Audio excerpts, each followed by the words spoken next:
Ibu. Tanpa kita sadari kita sudah memasuki bulan kedua dalam tahun 2015. Ya, seperti firman yang kembali dibawa oleh Bapak Kepas, waktunya berlalu begitu cepat. Semoga Tuhan memberi kearifan kepada kita masing-masing untuk menghitung hari-hari kita ini. Nanti bukan usianya bertambah banyak, tapi semakin berkurang ya ini. Semoga dalam sisa waktu ini kita pintar untuk menghitung-hitung sisa hidup kita. Kemudian kira-kira apa yang harus kita lakukan untuk menyenangkan hati Tuhan, supaya melalui hal itu kita dapat menjalani kehidupannya untuk memuliakan nama Tuhan. Oke, mulai minggu ini kita memasuki kitab Kejadian pasal 12 tentang kehidupan Abraham. Seperti kita ketahui, tokoh Abraham merupakan pemain utama dalam kitab Kejadian sampai mungkin 5 buku Musa. Semoga Tuhan berkenan kepada kita, seperti Tuhan yang pernah memanggil Abraham menjadi berkat. Kiranya Tuhan memperdengarkan suara yang sama kepada diri kita masing-masing, lalu kita dapat mendengar panggilan Tuhan, menanggapi panggilan Tuhan secara positif, sehingga dalam zaman sekarang ini kita semua dapat dipanggil sebagai Abraham baru. Oke, Indonesia kami pada pagi ini adalah Allah memanggil Abraham sebagai berkat, dan setelah ayat 2 kita baca sama-sama. Aku akan membuat 1, 2, 3.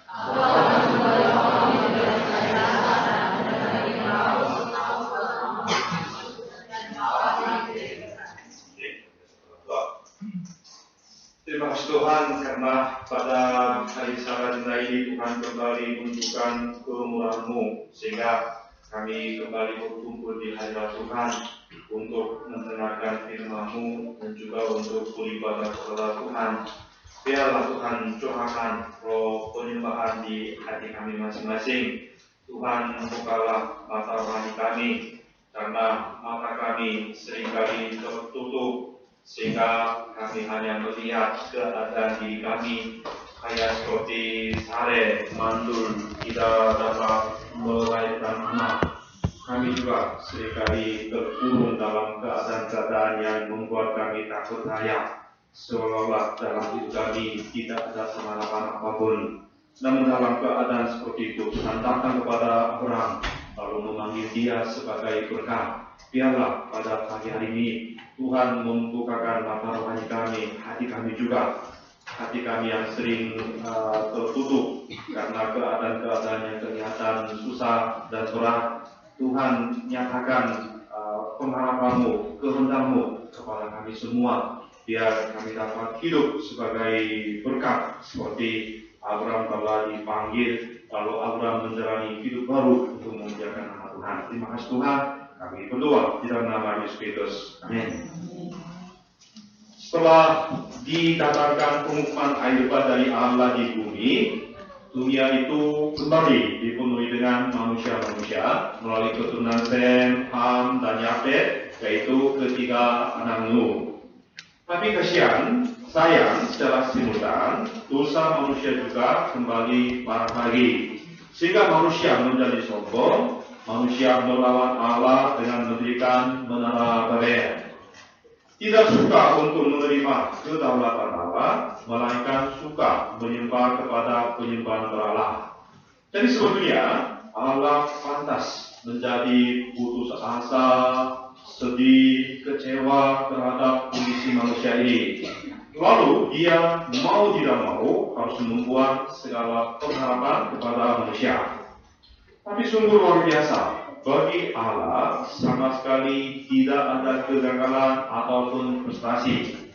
Kasih Allah sungguh begitu besar terhadap dunia ini, maka dia hendak memulai karya baru, yakni karya keselamatan, dengan berdasarkan kitab Kejadian pasal 3 ayat 15. Cara itu adalah memanggil satu orang, kemudian membesarkannya sebagai berkat, untuk kemudian membentuk suatu bangsa yang besar melalui dia dan keturunannya, yakni bangsa yang kudus, bangsa yang takut akan Allah. Selanjutnya, melalui bangsa itu, Allah hendak menyelamatkan seluruh dunia. Demi karya yang begitu mulia, Abraham dipanggil oleh Allah sebagai berkat. Abraham boleh dikatakan sebagai pemain utama di dalam kitab Kejadian. Kitab Kejadian pasal 1 sampai pasal 11 yang telah kita pelajari selama 5 bulan, itu merupakan latar belakang atau pendahuluan mengapa Allah terpaksa memanggil Abraham satu orang. Sejatuhnya Adam ke dalam dosa, secara manusia penuh dengan dosa, kemudian Allah yang Maha Suci tidak bisa membiarkan masalah dosa, sehingga Allah melakukan penghukuman terhadap dosa-dosa tersebut. Tetapi Allah memanggil Abraham sebagai berkat, dan melalui Abraham dimulai karya pemberkatan, bukan karya pengutukan, yaitu karya keselamatan. Allah menjadi bapa leluhur bagi bangsa Israel, begitu juga bagi setiap orang yang percaya kepada Tuhan. Apabila kita perhatikan di dalam kitab Kejadian pasal 12 tadi yang kita bacakan, kata berkat muncul sebanyak 5 kali, karena Allah kita adalah Allah yang mau memberkati. Aku memberkati engkau, engkau akan menjadi berkat. Aku akan memberkati orang-orang yang memberkati engkau. Engkau akan menjadi berkat. Aku akan memberkati orang-orang yang memberkati engkau. Olehmu, semua kaum di muka bumi akan mendapat berkat. Allah memanggil Abraham, lalu mengubah karya utuh menjadi karya berkat. Kemudian jika kita perhatikan, ketika Allah memanggil Abraham, Allah memberi 1 perintah dan 3 perjanjiannya. Kiranya melalui firman hari ini kita dapat belajar siapakah Allah yang telah memanggil Abraham itu, kemudian bagaimana Allah yang memanggil diri kita sebagai Abraham-Abraham baru. Karena zaman sekarang pun sungguh membutuhkan Abraham-Abraham baru. Semua Allah berkenan kepada diri kita, lalu kita juga dapat menerima panggilan Allah ini secara baru, secara pribadi. Lalu kita juga menjalani kehidupan yang sungguh berbahagia sebagai berkat untuk generasi saat sekarang. Amin. Terus terang, 25 tahun yang lalu, tepatnya tanggal 10 bulan Juli tahun 90, pada waktu saya berangkat dari Korea ke Indonesia melalui misi Magian, kepada aku diberi firman ini supaya saya selalu memegang janji firman ini dalam pelayanan misi Indonesia. Begitu juga waktu membentuk keluarga beriman melalui Dr. John diberikan pasal 12 ayat 2 dan 3 ini sebagai firman pemberkatan pernikahan. Mungkin di antara gembala-gembala dan saya saudara-saudara, waktu membentuk keluarga beriman, ada yang diberi firman ini sebagai firman pemberkatan pernikahan. Ada juga waktu menulis life testimony, firman ini diberikan sebagai ayat nasib tahunan, ayat nasib seumur dunia. Kiranya kepada kita masing-masing, Tuhan secara baru, secara pribadi berikan firman ini sebagai janji yang datang dari Tuhan secara langsung, supaya kita terus berpegang pada janji ini, agar seperti Abraham, kita juga dapat hidup sebagai berkat, lalu kita dapat memuliakan nama Tuhan. Amin. Jadi mari kita lihat ayat 1, kita baca sama-sama, pasal 12 ayat 1. Oke, berfirmanlah 1, 2, 3.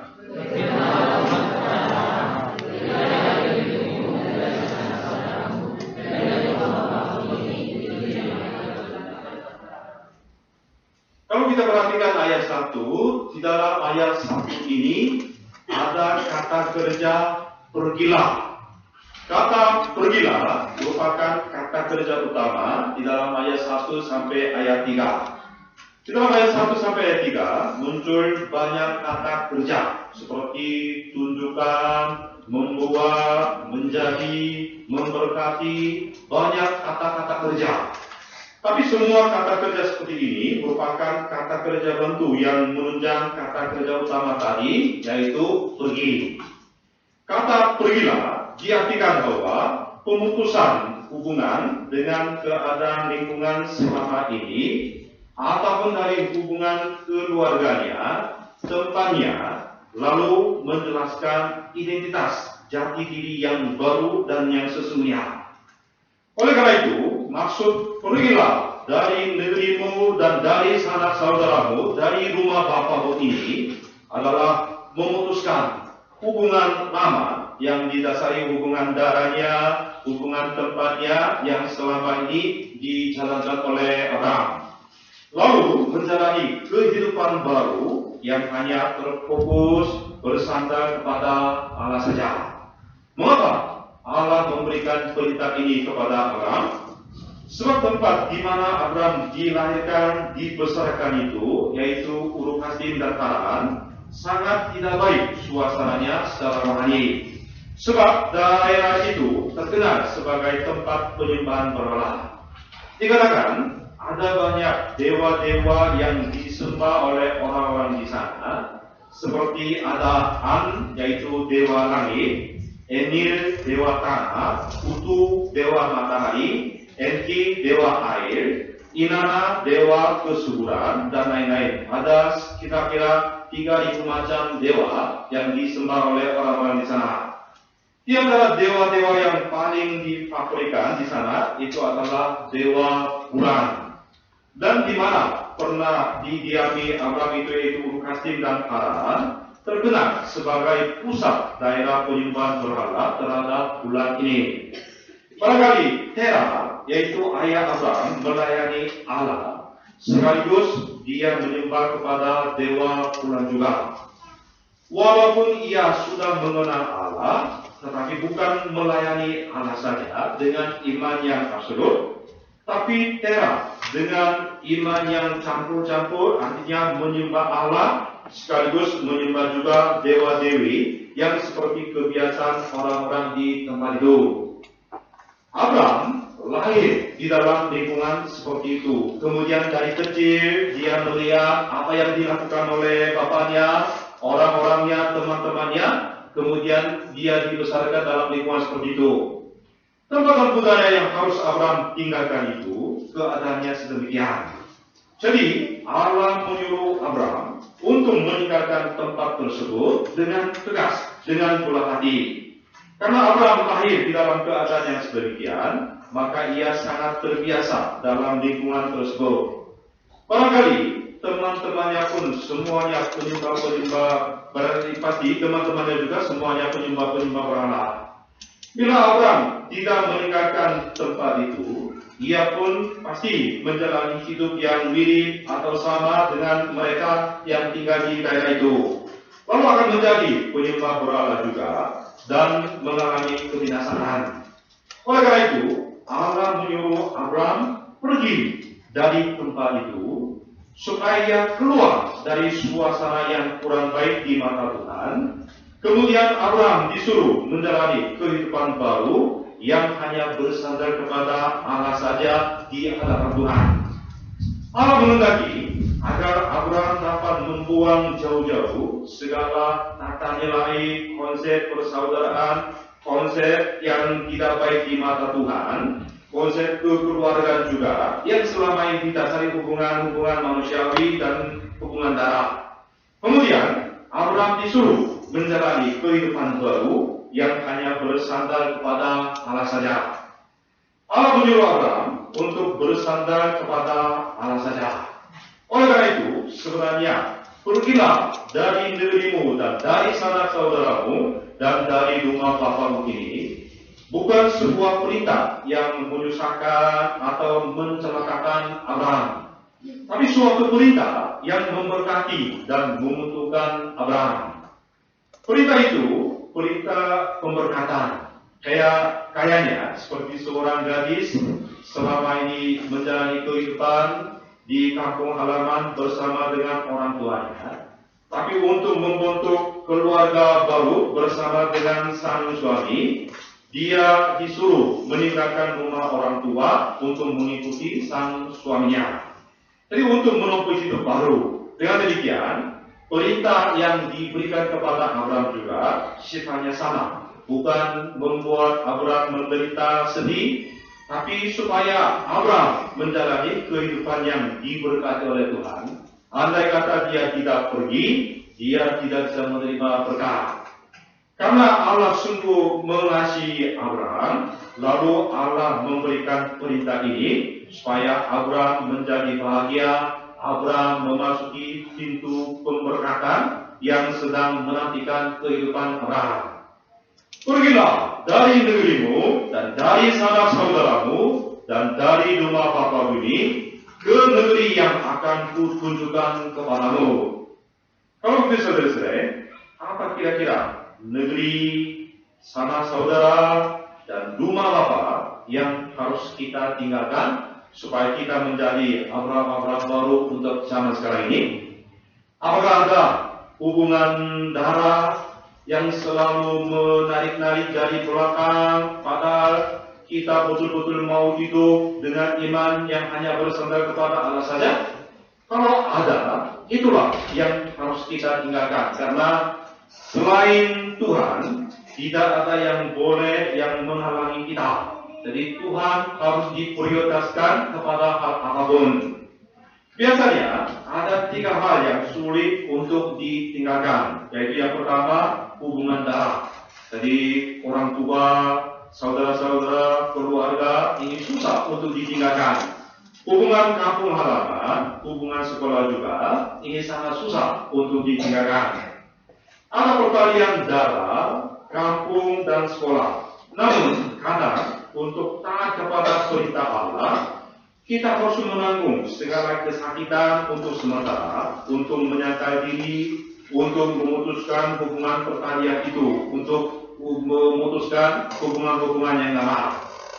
Ketika saya masih ingat masa muda saya, walaupun sekarang juga masih muda, waktu pas 25 tahun yang lalu kemarin, yang saya katakan, hubungan kekeluargaan, pengharapan orang tua saya selalu menjadi halangan bagi saya untuk bertumbuh secara rohani. Setelah saya bertemu dengan Tuhan Yesus, saya ingin bertumbuh sebagai seorang hamba Tuhan yang melayani Tuhan dengan sungguh-sungguh. Tapi orang tua saya sama sekali tidak senang karena mereka tidak percaya kepada Tuhan Yesus, mereka tidak mengenal dunia rohani. Seolah-olah saya menyatakan maksud saya, kehendak saya, mereka menganggap aku menjadi gila. Mereka mengingini saya menjadi seorang hakim, menjadi kaya, sukses di dunia ini. Oleh karena itu, setelah saya bertemu dengan Tuhan, saya sering tersiksa antara kehendak Allah yang saya tahu Tuhan ingin memberkati saya supaya saya bertumbuh sebagai seorang hamba Tuhan. Kemudian pengharapan orang tua saya yang bersifat duniawi dan manusiawi supaya saya menjadi sukses di dunia ini, kemudian membahagiakan hati mereka karena mereka yang telah berkorban seluruh kehidupannya untuk membesarkan saya. Setelah berumur, akhirnya saya mengambil keputusan iman untuk tinggal bersama dengan teman-teman seiman di depan Center Anam di Korea untuk mengikuti doa pagi-pagi setiap hari, makan daily bread dan memeriahkan domba-domba. Kemudian saya mau menyerahkan masa depan saya ke dalam tangan Tuhan sebagai gembala full time atau seorang misionaris. Namun hal itu membuat orang tua saya begitu sedih, marah, kecewa terhadap saya, sebab apa yang mereka inginkan tidak seperti itu. Jadi bila mana sebulan sekali saya pulang ke rumah bertemu dengan orang tua, hati saya pun menjadi sangat berat, sedih, bergumul terus. Karena pengharapan Tuhan, pengharapan orang tua sungguh bertentangan. Ketika saya menyatakan mau pergi ke Indonesia sebagai seorang misionaris, orang tua saya betul-betul marah, mogok makan, menahan saya sambil menangis. Antara kedua pengharapan yang berbeda, saya begitu disiksa, menderita banyak. Namun tidak ada pilihan lain karena tidak ada jalan kompromi. Akhirnya saya memutuskan pergi dari Korea, dari pengaruh keluarga saya untuk datang ke Indonesia. Sebab jika tinggal terus di Korea, saya tidak dapat mengikuti panggilan Tuhan. Saya terus disiksa di tengah-tengahnya. Kemudian sukses di dunia juga tidak bisa. Bertumbuh sebagai hamba Tuhan juga tidak bisa. Akhirnya saya mengambil keputusan, walaupun sedih, untuk meninggalkan orang tua saya, datang ke Indonesia. Ketika kita menjalani hidup yang percaya kepada Allah saja, kemudian tempat yang harus ditinggalkan, pasti itu berbeda-beda bagi setiap orang. Ada yang harus meninggalkan teman-teman yang bukan seiman, karena selalu mementingkan pergaulan dengan teman, karena tidak mau dikucilkan. Kalau kita menjalani hidup yang terus terikat kepada teman-teman yang bukan seiman, kemudian kita terikat kepada pergaulan dengan teman-teman aku dikucilkan, kita tidak dapat hidup dengan firman Allah, kita tidak dapat bertumbuh sebagai berkat. Pasti ada ajakan godaan dari teman-teman yang tidak percaya itu untuk senang-senang di dunia. Misalnya kali minggu seperti ini, mereka karena tidak pergi ke gereja, mereka tidak mengerti kalau orang Kristen harus pergi ke gereja. Jika 1 atau 2 kali kita mengalah atau kompromi, hanya sekali saja atau 2 kali dengan permintaan teman-teman, kehidupan rohani yang selama ini kita dibangun dengan susah-susah, dalam sejenak itu menjadi roboh. Semua usaha kita menjadi sia-sia. Bagi seorang, mungkin kebiasaan-kebiasaan buruk itulah yang harus ditinggalkan untuk menjadi berkah. Ada yang sedikit stres, kemudian ada masalah, selalu itu memiliki kecenderungan hati, melarikan dirinya di kamar kos, kemudian lalu tidur-tiduran sepanjang hari. Ada pula jika ada waktu sedikit, selalu nonton, menjelajahi situs-situs internet yang cabul dan tidak senonoh. Lalu jatuh pada dosa lawan nafsu daging, kemudian memukul diri sendiri, menyiksa diri sendiri, kemudian dia anggap dirinya sebagai orang yang tak berguna, tidak dapat diampuni, dan lain-lain. Ada pula yang mempunyai kebiasaan main judi, internet game, smart game, berjam-jam bahkan sepanjang malam. Kebiasaan-kebiasaan buruk seperti ini harus ditinggalkan. Tuhan Yesus pernah memberi perintah kepada murid-muridnya bahwa apabila matanya membuat berbuat dosa, matanya harus dicungkil. Dan jika tangannya membuat orang berbuat dosa, sebaiknya tangannya harus dipotong. Artinya, masalah kebiasaan-kebiasaan yang membuat jatuh pada dosa harus ditangani secara serius. Kalau kita menikmati kesenangan dosa di tempat-tempat tersembunyi, jelas kita tidak dapat menjalani hidup yang saleh di hadapan Tuhan. Apabila kita tidak memangkas kebiasaan-kebiasaan buruk yang menikmati dosa dari belakang di tempat-tempat tersembunyi, bagi kita hanya ada rupa kesalehan, penampilan yang saleh, tapi jelas kita tidak dapat memiliki kuasa kekuatan rohani, jadi kita menjadi orang-orang munafik. Saat ini Allah memberikan perintah yang sama kepada diri saya maupun kepada Anda semua. Pergilah dari negerimu, dari sanak saudaramu, dari rumah papamu ini, ke negeri yang akan kutunjukkan kepadamu. Amin. Untuk memasuki dunia rohani yang diinginkan oleh Allah, kita harus tinggalkan negeri kita, saudara-saudara kita, rumah bapak kita. Perintah ini bukan untuk membebankan diri kita maupun menyusahkan diri kita, tapi ini adalah panggilan Tuhan, perintah Tuhan yang menginginkan kita masuk ke dalam pintu pemberkatan Allah. Inilah sebenarnya perintah Allah yang diberikan, kemudian inilah undangan Allah yang telah mengorbankan anaknya yaitu Yesus Kristus supaya kita tinggal bersama dengan Yesus untuk selama-lamanya. Kalau Abraham taat kepada perintah ini, kira-kira apa berkat yang akan diberikan oleh Allah kepada Abraham? Mari kita lihat ayat 2 dan 3. Kita baca sama-sama ayat 2 dan 3 secara pelan-pelan. Aku 1, 2, 3.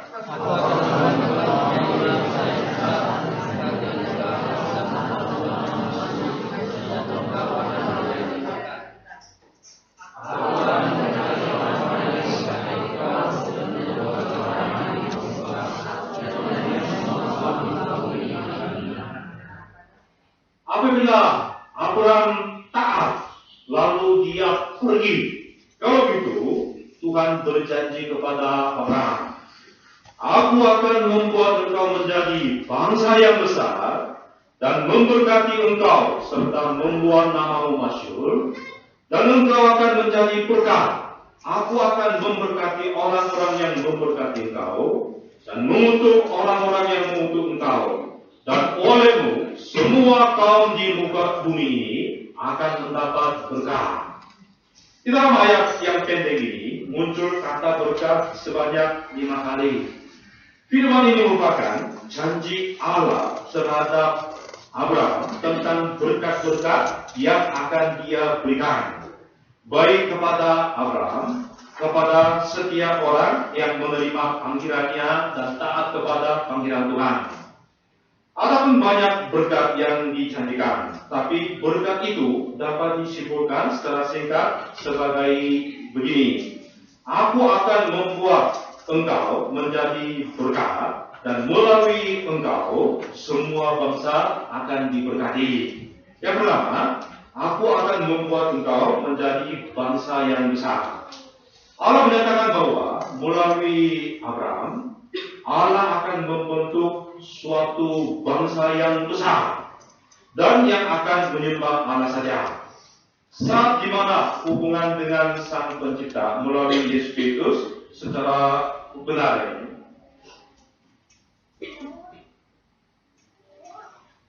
oleh karena itu, hal bahwa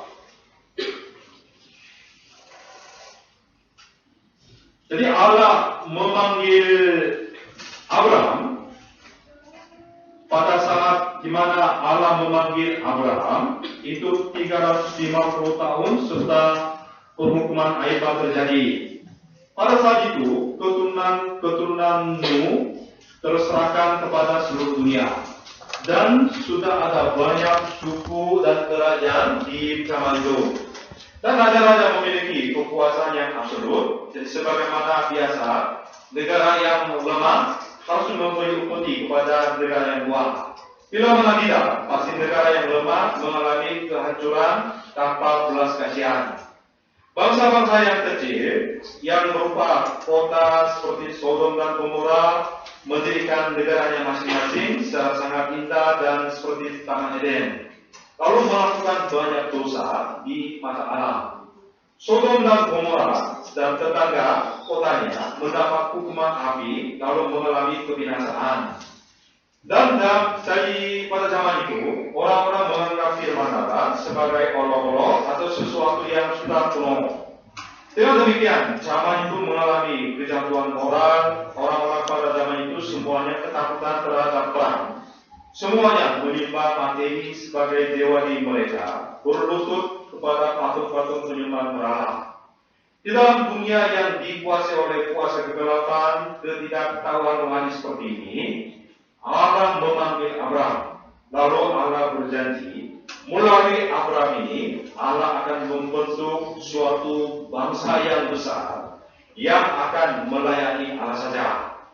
Tapi yang perlu kita perhatikan, bagaimana kondisi manusiai Abraham pada saat itu. Seperti tadi pasal 11 ketika kita baca, istri Abraham disebut sebagai mandul, tidak punya keturunan satupun. Pada saat Abraham mendapat panggilan Tuhan ini, ia bukan seorang pemuda yang segar-bugar, tapi sudah tua, sudah usianya 75 tahun. Dan baginya ada masalah hidup yang sangat serius, yaitu tidak punya anak sebab istrinya mandul. Betapa sedihnya, betapa fatalisnya kalau Abraham dan Sarah memikirkan nasib mereka. Tapi kepada Abraham dan Sarah yang menjalani kehidupan yang fatalis, Allah berjanji bukan hanya kepada mereka memberi satu anak kepada mereka, tapi melalui keturunan-keturunannya, Allah hendak membentuk suatu bangsa yang besar. Oleh karena itu, janji Allah ini sungguh berkat yang sangat besar. Sebab Abraham sebenarnya patut menjalani kehidupan yang sedih, fatalistis, frustrasi. Sungguh pengharapan Allah terhadap Abraham amat luar biasa. Yang kedua, aku akan memberkati engkau. Allah berjanji bahwa Dia akan memberkati Abraham. Di dalam kitab Perjanjian Lama, kata berkat itu muncul sebanyak 310 kali. Tapi di dalam kitab Kejadian saja sebanyak 88 kali. Dengan demikian, Allah yang kita percayai, Allah yang muncul di dalam kitab Kejadian, begitu ingin memberkati manusia. 2 minggu kemarin, kita telah belajar Allah yang memberkati Nuh, anak-anak Nuh, dengan membuat janji pelangi, beranak cuculah, bertambah banyak, penuhilah bumi ini. Karena Allah kita adalah Allah yang ingin memberkati kita semua. Konsep orang terhadap berkat, semuanya berkaitan dengan berkat-berkat yang nyata dan konkret, seperti panjang umur, menjadi kaya, menikmati damai, guru tunaya tua yang banyak, anaknya itu sukses, mendapat kesuburan, kemakmuran, dan lain-lain. Tapi konsep berkat Alkitabiah bukan berkat material. Berkat-berkat tadi hanya berkat sekunder atau sampingan, atau hasil efek ketika Allah memberkati seseorang. Ketika kita merenungkan kitab Kejadian, berkat yang paling besar adalah merebut kembali kebahagiaan yang pernah dialami manusia di Taman Eden. Dengan kata lain, menemukan arti penciptaan, tujuan hidup di dalam Tuhan, kemudian menikmati kebahagiaan di dalam Tuhan. Kebahagiaan yang benar tidak terletak kepada keadaan kondisi manusia, ataupun jumlah hasil kekayaan atau kepunyaannya, tapi kepada pemulihan hubungan dengan Sang Pencipta melalui Yesus Kristus secara benar. Oleh karena itu, hal bahwa Abraham terpanggil dari kehidupan seorang penyembah berhala, lalu menjalani kehidupan yang melayani Allah, itulah merupakan berkat yang paling besar. Dengan demikian, saudara-saudara, kita yang terpanggil sebagai umat Tuhan, kemudian pada hari Sabat ini kita berkumpul dapat beribadah kepada Allah yang satu-satunya benar. Inilah berkat yang dapat kita nikmati sebagai keturunan Abraham. Yang ketiga, namamu akan menjadi masyhur. Allah berjanji juga, nama Abraham akan menjadi masyhur. Arti nama Abraham adalah seorang ayah yang agung dan baik. Tera yaitu ayahnya Abraham, kayaknya memberi nama kepada Abraham agar Abraham menjadi seorang bapa yang baik. Tapi yang ironisnya, Abraham tidak punya satu anak pun. Tetapi Allah berjanji bahwa nama Abraham akan menjadi masyhur. Menurut Kejadian pasal 17 ayat 5, Allah mengubah nama Abraham menjadi Abraham. Arti nama Abraham itu adalah Bapa Sejumlah Besar Bangsa. Sesuai dengan janji ini, Allah membuat nama Abraham menjadi orang yang paling terkenal di dalam sejarah manusia. Setiap orang ingin namanya menjadi terkenal, termasuk diri kita. Tapi bila kita hendak menjadi orang yang terkenal, Tuhan sendirilah yang harus meninggikan diri kita, sehingga nama kita menjadi masyhur. Walaupun kita ingin nama kita menjadi masyhur, dengan usaha kita tidak bisa. Tapi ketika Tuhan sendiri berkenan kepada diri kita, Tuhan meninggikan diri kita, baru nama kita akan menjadi masyhur. Bila kita menjadi orang yang terkenal, kita harus mendapat panggilan dari Allah. Coba bayangkan kehidupan Simon Petrus. Apabila Simon tidak dipanggil oleh Tuhan Yesus, ia pasti mati sebagai seorang penjala ikan berbau ikan sepanjang seumur hidup menjala ikan, kemudian mati, kemudian dia melenyap dalam sejarah manusia. Tapi karena Simon Petrus mendapat panggilan Tuhan, seperti kita ingat, dia menjadi Petrus batu karang, dia menjadi pemimpin yang gereja yang sangat luar biasa, sampai kita mengenal siapa Petrus. Bagi Rasul Agustinus juga tidak dipanggil oleh Allah, dia hanya seorang pemalu dan penyembah berhala. Tapi karena dia dipanggil oleh Allah, dia menjadi Santo Agustinus. Bila kita, persekutuan kita, bangsa Indonesia ingin menjadi bangsa yang ternama, kita harus mendapat panggilan Allah, lalu dipakai dalam karya Tuhan sebagai sarana saluran berkat. Ketika Allah membuat Abraham menjadi bangsa yang besar, namanya menjadi masyhur, apa yang akan terjadi di dalam kehidupan Abraham itu? Yang keempat, engkau akan menjadi berkat. Dalam firman ini, engkau akan menjadi berkat. Ada kemauan, tekad yang sangat kuat dari Allah sendiri. Bukan Abraham sendiri berusaha sehingga dia menjadi berkat, tapi Tuhanlah yang mau, Tuhanlah yang ingin menjadikan Abraham sebagai berkat. Artinya Allah telah memutuskan untuk menjadikan Abraham sebagai berkat. Firman ini ada kaitan dengan ayat 3, yakni seorang yang membagi-bagikan berkat kepada orang-orang lain. Baik, kita lihat ayat 3. Kita baca sekali lagi ayat 3. Aku akan 1, 2, 3.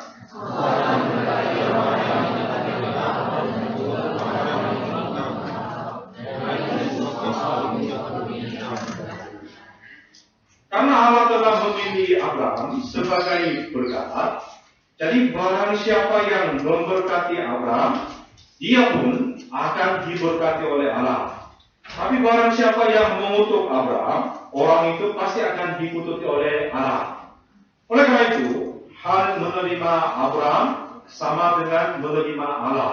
Menolak Abraham sama dengan menolak Allah.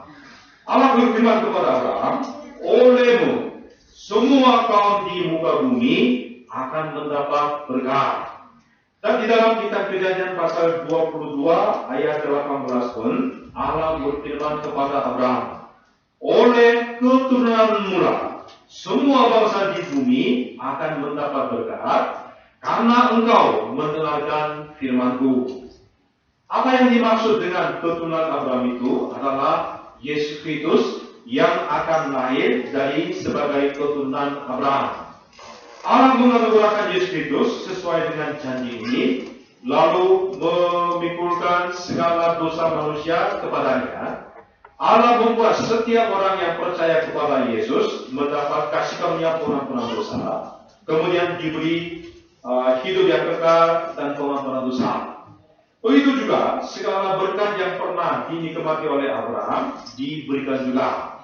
Oleh karena itu, Allah bukan hanya memberkati Abraham saja atau orang-orang yang dipanggil saja, tapi Allah ingin menjadikan mereka yang terpanggil itu sebagai berkat, sebagai saluran berkat, supaya semua manusia diberkati melalui mereka-mereka yang terpanggil.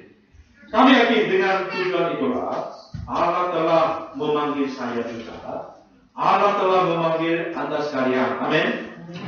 Untuk tujuan itulah Allah telah memanggil Abraham. Allah yang sama telah memanggil saya. Saya percaya seperti waktu 25 tahun yang lalu ketika saya berangkat dari Korea ke Indonesia, pada saat itu saya memegang janji ini, kemudian taat kepada perintah Tuhan. Dia pernah memberi pasal 12 ayat 2 dan 3 ini kepada saya tetap memegang janji ini. Saya percaya bahwa dia sedang membesarkan diri saya untuk menjadi berkat bagi mahasiswa-mahasiswi di Indonesia. Setiap saat ketika di hati iman saya menjadi lemah, saya selalu ingat firman ini, mendapat kekuatan baru, penghiburan baru dengan memperbarui apa yang dijanjikan oleh Allah kepada saya. Kemudian walaupun karena saya taat kepada perintah Allah, sehingga saya tidak dapat melayani orang tua saya yakin karena saya taat kepada perintah Tuhan, saya menyerahkan orang tua saya ke dalam tangan Tuhan, Allah sendiri akan menolong orang tua saya, saudara-saudara saya, sampai akhirnya mereka pasti akan bertobat, mereka percaya kepada Yesus Kristus. Di saat yang ditentukan oleh Allah, dia pasti menghilangkan segala naungan gelap yang ada di rumah kami di Korea. Kemudian akan disinari cahaya kehidupan dari Tuhan Yesus, sampai semua anggota keluarga saya pasti bertobat, percaya kepada Tuhan Yesus. Karena di hati saya ada iman seperti ini, setiap hari saya tidak merupakan mendoakan hal itu supaya kehendak Tuhan terjadi. Alasan Allah memanggil saudara-saudara sebagai berkat bukan hanya untuk menerima berkat untuk diri Anda sendiri, tetapi melalui Anda supaya Allah memberkati orang-orang yang ada di sekeliling Anda. Karena Anda, Tuhan pasti memberkati keluarga Anda juga.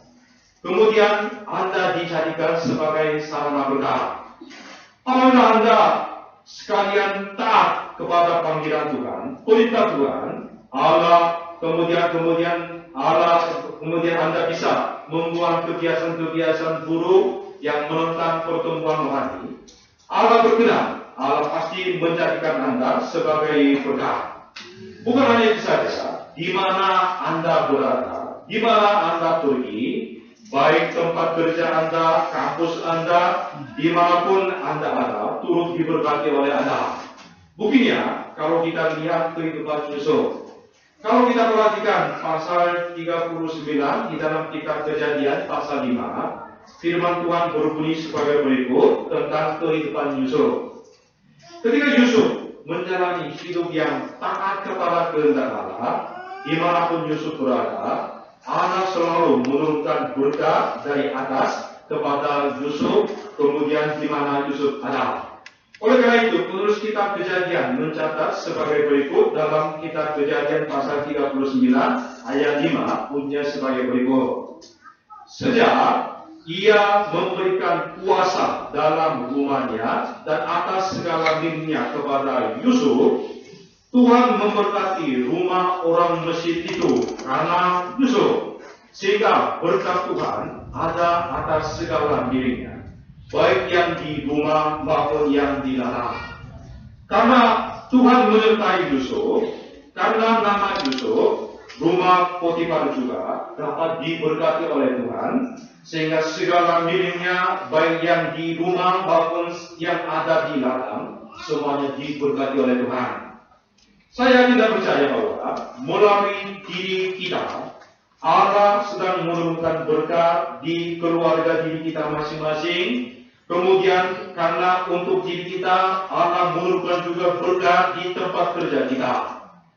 Apabila Anda menurunkan berkat Allah itu mempengaruhi seluruh isi rumah kepunyaan. Ketika gereja kita taat kepada kehendak Allah, di mana kita berada, baik di rumah kita, tempat kerja kita, kampus kita, kota Depok, bahkan Indonesia, bahkan seluruh Indonesia, pasti diberkati oleh Allah karena diri kita. Semoga kepada kita diberi keyakinan iman seperti ini, kemudian kita hidup sebagai sarana berkat agar kita dapat memuliakan nama Tuhan dengan mendatangkan berkat-berkat dimanapun kita ditempatkan. Sebagai saudara, seperti Allah pernah memanggil Abraham, Dia juga telah memanggil saya, memanggil Anda sekalian sebagai sarana berkat. Oleh karena itu, dimanapun kita pergi, dimanapun kita berada, kita harus menjadi sarana berkat Allah. Untuk hal itu, kita harus meninggalkan dosa-dosa kita yang tersembunyi. Kita harus jauh dari dosa penyembahan berhala. Kita harus jauh dari teman-teman sekuler dan duniawi. Kita harus membuang tata nilai dunia yang lama. Kita harus memotong kebiasaan-kebiasaan dosa dengan tegas walaupun itu menyakitkan hati kita. Pada saat itulah Allah mendatangkan berkat di rumah kita, di tempat kerja kita, di kampus kita, melalui diri kita dan untuk diri kita. Terpujilah Allah yang telah memanggil diri kita masing-masing, yang seharusnya menjalani kehidupan yang sangat fatalistis, kosong, tak berguna, sekarang menjadi berkat untuk semua kaum manusia. Kiranya seperti Tuhan menyertai Abraham, memberkati Abraham, kiranya Allah yang sama memberkati diri saya maupun Anda sekalian, sehingga selama kita hidup di dunia ini, kita menyatakan kemuliaan Tuhan. Kiranya Tuhan memberkati kita semua. Amin. Oke, mari kita baca lintas ayat 2 dan 3. Tuhan, kita baca sama-sama. 1, 2, 3.